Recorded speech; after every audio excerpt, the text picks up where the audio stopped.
Welcome back. In this video, we're going to look at another example of cool programming.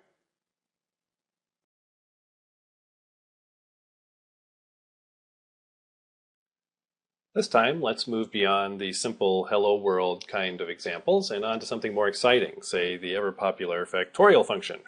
So, in order to write factorial, we'll need to open up a file in which we can write some code. Let me start that. And recall from last time that every cool program has to have a main class, and the main class is required to have a main method. And we don't care what the main method returns, so we'll just have it return something of type object. And let me just fill in the skeleton here of the file. And so now we're ready to write some code. So what are we going to have the main method do? Well, before we can actually write factorial, before we can get to the guts of this program, which is actually not very difficult, we need to talk about I/O some more, because we're going to need to be able to read and write numbers. We're going to be able to read numbers from the user who's running the program and print them back out. So let's just review a little bit about I/O. So in order to invoke the I/O functions, we need an I/O object. And one of the I/O functions is something that prints out a string. So let's just write a program that we already know how to do, just to confirm that we remember that. And now we can compile this program, and it should just print 1. And let's see, indeed it does. Okay, so it prints out the number 1. And so now let's come back here and let's talk about how to do input. So instead of just printing out the number 1, let's print out a string that the user types in. So in here, we're going to read a string. And in order to do that, we need an I/O object because there is another function, another method called inString. Okay? And so this will read in a string and return a string. And then to make sure that we get the nice output, let's concatenate onto that string a new line. So this is just to, when it prints the string back out, it'll be printed on its own line. So let's try compiling this. And mistake.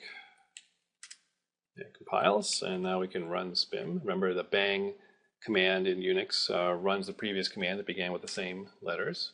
And now the program runs and it waits, because it's waiting for me to type something. And if I type in 1, it prints back 1. And if I type in 42, it gives me back 42. All right, so now the next thing we need to talk about is how to convert strings into integers, because if we're going to do factorial, we want to work on integers and not strings. And at the moment, we're just reading and writing strings. So there is a library written in Cool that does conversion between integers and strings. And we're going to give the main class here the functionality of that class, which is called A2I for ASCII to integer. And that defines a bunch of methods that can convert between strings and integers. So let's add those commands in here. So here, here's our string that we've read in. And what we want to do now is to convert this into an integer. So let me just add a couple of parens here. So there's our string. Okay. And now we're going to invoke on that the method, we're going to call on that the function, the method A2I. Okay, and let's just double check here that we've got parens in the right place. So that's the argument to A2I. Now recall that when we have a dispatch to a method and it's just sitting by itself with no object, it's a dispatch to the self object. And the self object is the object of the current class that we're in this case, the main object, which has inherited the A2I methods. And so the A2I function should be defined in there. Now we have an integer, and we can do something with that integer if we like. So let's add some more parens here, and let's say we just add 1 to the integer. Okay, and then once we're done with our integer, whatever operation it is that we want to do on the integer, we need to convert it back to a string so that we can print it out, and there's an inverse function I to A that will do that. So I don't know if we have all the parens in the right places at this point, so let's just check. Yes, that looks like that should work. So this will read in a string, convert it to an integer, add 1 to it, convert it back to a string, concatenate on a new line, and print it out. And let's see if all that actually works. So let's run the compiler, and we got a problem here. It says that we have an undefined class A2I. And the reason is we didn't supply the code for A2I. So if we look in our directory here, we'll see I've already copied in the class file for A2I, and I encourage you to go and look at that code. It's actually interesting code to see how the conversions are written in Cool. But now we need to talk about how to compile a program that uses a library. And the way you do it is very simple. You just list all the class files on the command line when you call the compiler, and it will read them all in and treat them as a single program. So in this case, we compile fact together with A2I, and that compiles. And then we can run it. And now, if I type in 3, it prints 4. And if I type in 1, it prints 2. And so the program seems to be working. And now we're almost ready to write our factorial function. So what do we want to do in factorial? Well, we want to do something other than just adding 1. Instead, we want to call our special function factorial. So let's insert a call to factorial in here. Okay. And let's get rid of the +1. And then let's check that we have all the parens that we need. So we need to close off the A2I call, the factorial call, the I2A call, and then that last one should be the outstring call, and it is. Okay. And so now we can add a method fact to this class. And fact is going to take an integer argument. So we need a parameter here, and its type is int, of course. And the whole thing is going to return an integer. And then we need a body of our function. And probably a good idea here, just to make sure that we got this much right, to do something simple. So let's just try to make a function that returns 1 more than its argument. So this will do exactly the same thing that we had before. And let's just confirm that that is working. So we compile with the A2I library, and now we have a syntax error. And we see that I forgot the closing semicolon here for the method. Remember, the class body is a list of methods, and each method is terminated by a semicolon. Let's try compiling that again. Now it compiles. Let's run it. We type in 4, it gives us back 5. All right, so it looks like we're ready now to actually write the code for factorial. And this is going to be anticlimactic because it's actually very simple code if we write it recursively. So let's do that. So how is that going to work? Well, everybody knows the definition by heart, I hope. If I is equal to 0, then the factorial of 0 is 1. And we need a keyword there, then 1.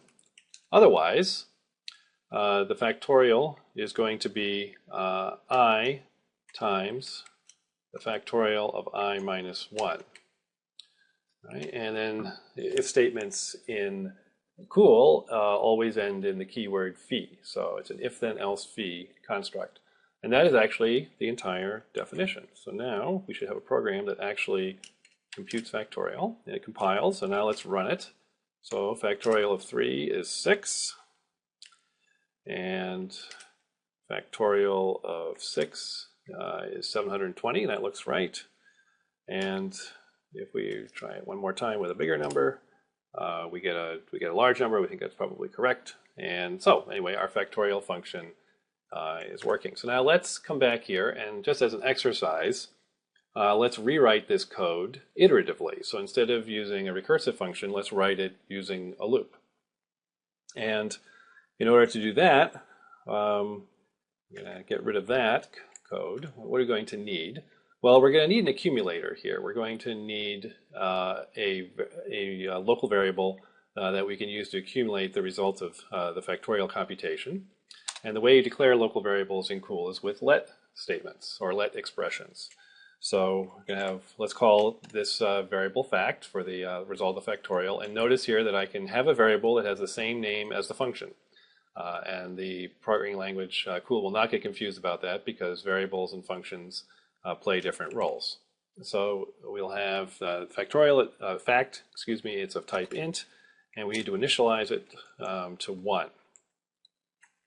All right, so that multiplication will work. I think the default for integers is to be initialized to 0, and that would not be good if we're going to be multiplying up fact with other numbers.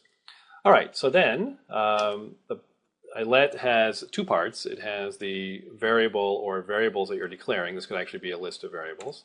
We only have 1 this time. And then it has a body, the expression or the computation in which the fact variable is available. And what do we want to do?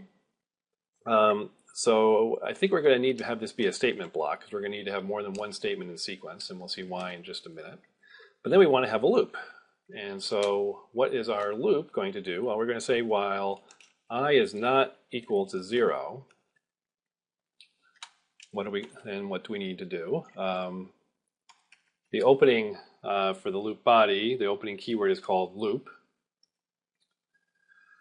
And now I think we're going to need another statement block here.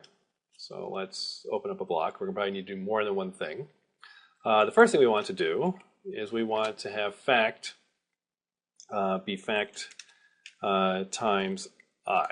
Okay, so we know that I is not 0, and so we need to multiply the current value of I into fact to accumulate the result.